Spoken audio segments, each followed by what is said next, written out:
Hi, and welcome back to Cheeky Crypto. My name is Nick, and today, guys, we're going to be jumping down into the world of Bitcoin, taking a look at what's been going on in the world of Bitcoin, from the news, the data, all the way into the technical analysis. As I get into today's video, if you do find it useful and informative, smash that like button. I do appreciate that. If you are new to the channel, then why not go ahead and subscribe? Tap the bell, select all the notifications, and in doing so, you will be kept up to date with everything that we do here at Cheeky Crypto. If you haven't yet joined us in Discord, what are you waiting for? Check it out. The link is in the description down below. It's a fantastic community talking crypto 24/7. It's completely free, and I don't think you'll be disappointed by what you find down there. So why not go ahead and check it out? Let's jump right down and kick things off with a bit of news. Well, at least what I thought would be a little bit of news. We can see that actually there isn't terribly too much in the news at the moment to kind of explain why we saw Bitcoin kind of pushing down. It's actually quite boring in the news in terms of BTC stuff. There's obviously Sam Bankman-Fried, things like that that's going on. Anything I could find that was kind of trying to allude to any particular reason as to Bitcoin's pullback was the US inflation data inside here. But other than that, there is just a lot of noise and nothing of substance, essentially. So, you know, as much as I would like to kind of go through here and say, yeah, we've got some fantastic things going on, ultimately there isn't really anything meaty in the news. There's a lot of just regurgitation and that kind of stuff. So let's go ahead and move on over into the world of data. Now, if you're new to the channel, then you may not know, but we do have a membership website. This actually opens up the doors to so much more that we actually cover on Cheeky Crypto YouTube channel and just everything Cheeky Crypto, essentially. Now, if you head on over to this, it is linked in the description below. And if you are a member, then you already have access to certain parts of this already, depending on your different levels and tiers and so forth. So we do offer a 7-day free trial. So for anyone who is new and looking to kind of get into a little bit of the membership stuff, you can test it out for 7 days free trial. If you don't want to continue, just make sure you go to your profile area and you go ahead and cancel it. If you do not cancel it, you will be charged. Okay, and you are solely responsible for making sure you manage your own subscriptions and so forth. So just make sure that you do check all that out. Now, what we're going to do here is we're going to come over to the data zone.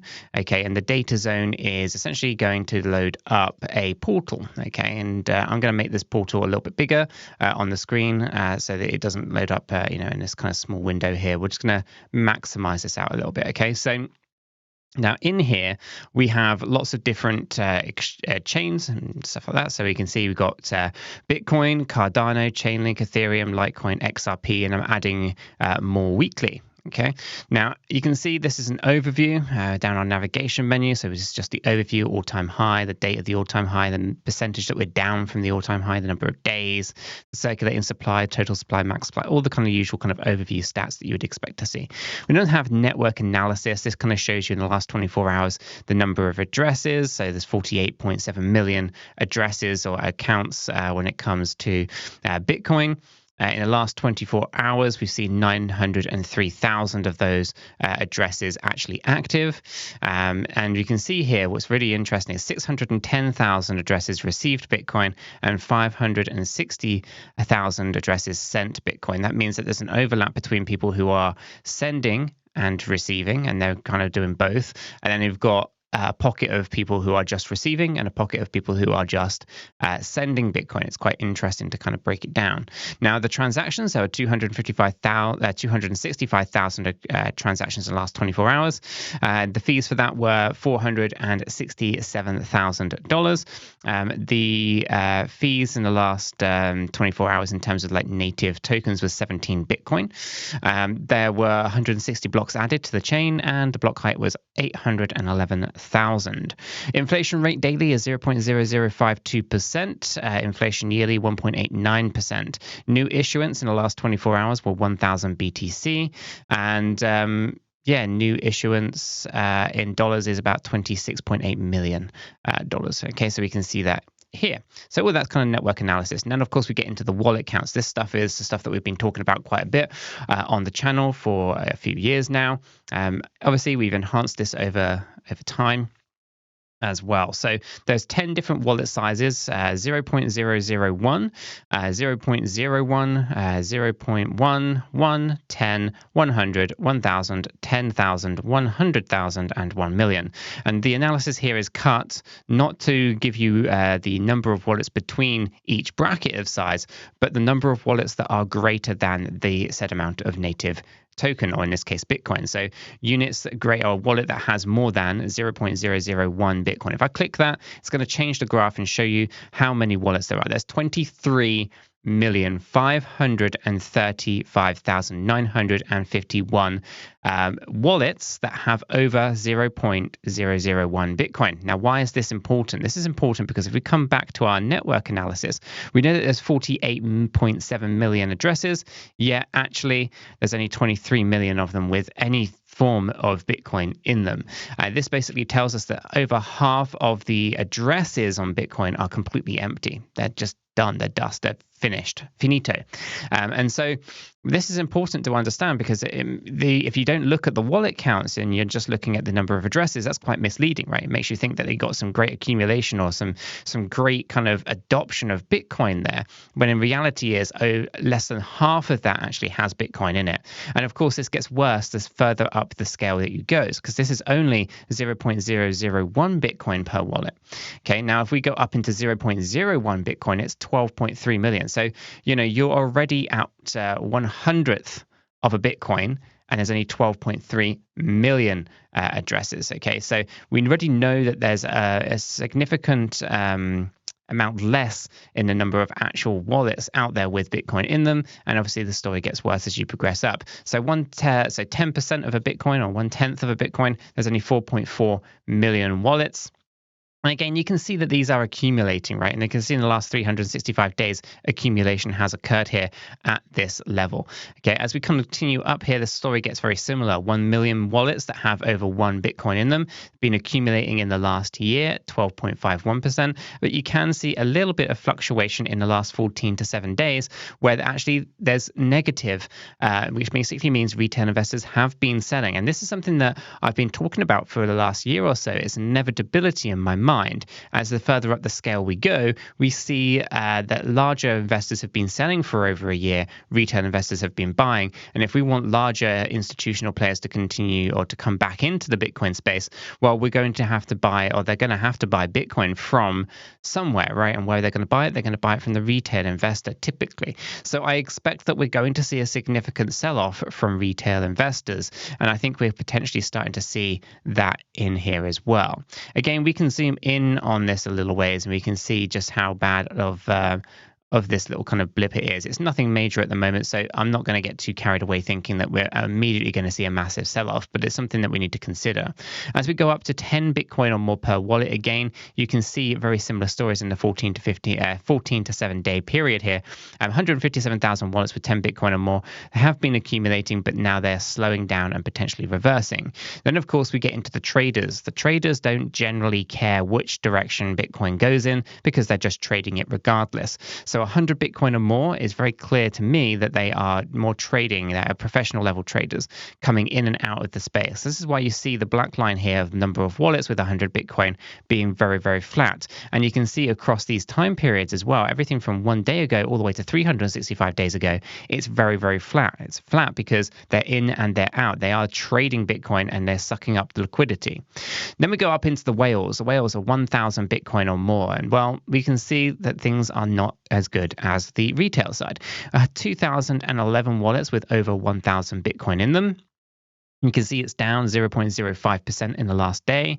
And we can see as well here that they are down 5.59% in the last 365 days and so forth. So we know that they were the ones that were selling to the retail investors as retail investors were buying up the dip, right? And these guys have been aggressively selling. You can see here since 2021 where they aggressively started selling, small push up and then a sell off again. Now, if we go up into 10,000 BTC or more, you can also see a very similar similar story. Now, similar in the way that they worked historically, I should say. Okay, they accumulate during bear markets and then sell off towards the end of the bear market to bring in the bear market lows. You could argue that these particular wallets are the master manipulators of the price action of BTC. Currently 108 wallets, and there's no change pretty much in the last 14 days with these wallets. They're kind of hovering around. They drop down, they go back up again, right? And they're sucking up liquidity. But in the last 180 days, these wallets are down 8.47%, which means essentially that they are aggressively selling off. And you can see that here as well. Now, I have got the ability here to bring this in. I'm going to bring this into the 2023 area, and you can see just how bad that these guys are coming on down, right? So we had the peak up here in April of 2023, where they were basically accumulating a little bit, and then they started selling into the liquidity that was coming in. Price then goes sideways, right? And we can see this quite clearly within our chart here, just how aggressive some of these sell-offs have been. And I don't think we're done just yet. Now, if I zoom this back out into 2021, you can see how they accumulate during this bear market and they're starting to turn on us. This is something that we saw very similarly. If I can actually go ahead and pull this back to our 2018 area over here, and into our 2019 area. So here you can see that they accumulated during the 2018 bear market and then flooded the market into the bear market low in December of 2018. Okay. Now, I say they flooded the market. It's not to say that they necessarily sold, but they made it available to sell. More imbalances towards the supply and the demand metrics. Okay. So just want to bear in mind that there's many different ways that this can go. But ultimately, looking at it, it's not looking overly too positive for my outlook on this. I think essentially what we're going to be expecting here is mass sell-off from retail investors to enable larger investors to come on in. I wouldn't be surprised if we were to see around about 1 million BTC actually come on into the market to basically bring in new bear market lows for many altcoins. That's not to say that Bitcoin can have a new lower low. I think it's a possibility that it can, but we really have to see how it reacts first to some of these key support levels. Okay, and if Bitcoin were to have a new lower low, it would be devastating to the altcoins. Now, when we kind of reflect on this from a dollar point of view, because we do have that analysis here as well, we can see balances with or addresses with a balance of greater than $1. There's 40 million of those. Addresses with more than $100, there's 16 million. More than $1,000, 7 million, and so forth. And what you can do here is you can see the larger investors haven't been accumulating anywhere near as much as the smaller investors. Okay, and as we kind of start to scale into this, you can start to see the changes in how the behaviors are. Now, I think it was the 10 million, the 10 million balance or more. There's 5,411 wallets with over $10 million in each wallet. And you can see how this wallet count perspective is mirroring the price action. And it makes me wonder whether or not there's a group of individuals at this level that is basically just following the price action, or more specifically, causing the price action to go in a very specific pattern. But I won't go any more into that right now. We could, of course, go into the breakdown of the supply, where it sits, how much the supply sits within certain brackets. I'm not going to go through that in this particular video. Obviously, we have liquidations and exchange-based data. We can see that there's $20 million of liquidations in the last 24 hours. 77.39% were long positions. For some reason, a lot of people were going long on the market. I didn't think now was the time for that. I still think that we have the opportunity for October to be a green month. There's no guarantees of these things, but looking and based on structure, I think we still have the possibility of making it a green month, even though we have pulled back quite aggressively. We've definitely liquidated a lot of money from the bulls who thought that it was just going to be automatically green. You can't just go green straight away. I mean, you can, but it's very unlikely.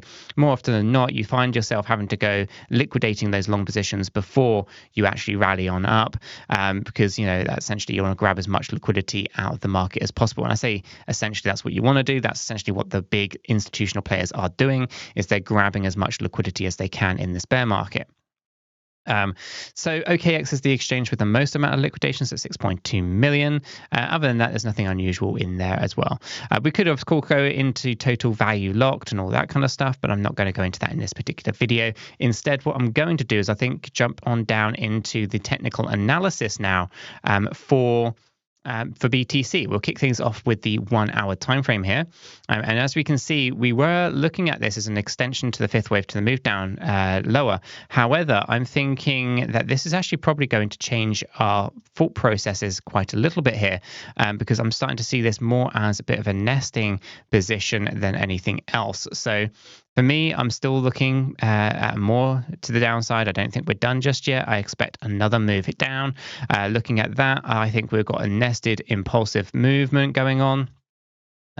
Here, this is all going to be a wave 3. We'll bounce up into wave 5. I don't think that we're going to be done here for a little while just yet. I think we've got to come down probably more towards the $25,000 level before we actually get the reversal to the upside on BTC. We were hoping that we would find good areas of support down here, but based on these recent structures that have emerged, I actually think we are likely to see much further to the downside than initially expected, based on how these formations are going. So right now, I'm expecting more to the downside. I would estimate that our target for this is going to be approximately between 26,290 and 26,430. Approximately before we bounce and then drop down again.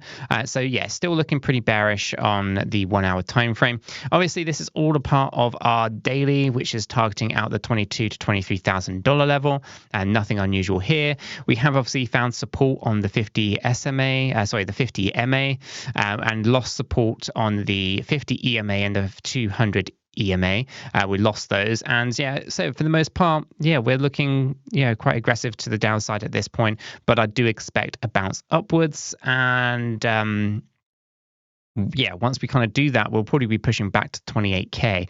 So expect 25, bounce down a bit further, probably going to be looking for a double bottom around the $25,000. We'll bounce up from there.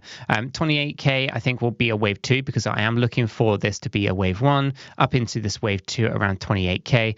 Big drop to the wave 3, 4, and then 5. That would be my expectations, but we'll see how that kind of plays out. We will be looking for $23,000 or $23,700 to finish off the fifth wave movement, where we'll then have a more significant bounce to the upside afterwards. But yeah, this is potentially the beginning of a move down towards 20, potentially even sub $20,000. So we'll kind of keep an eye on that. If we do complete the 5-wave pattern, then we expect further downside afterwards, because you can't just have a random 5-wave pattern in the middle of your chart. Taking it out to the weekly, obviously we were talking about not that long ago how higher highs and higher lows have a tendency to want to break on down. So that's exactly what we're seeing here. We're seeing this breakdown.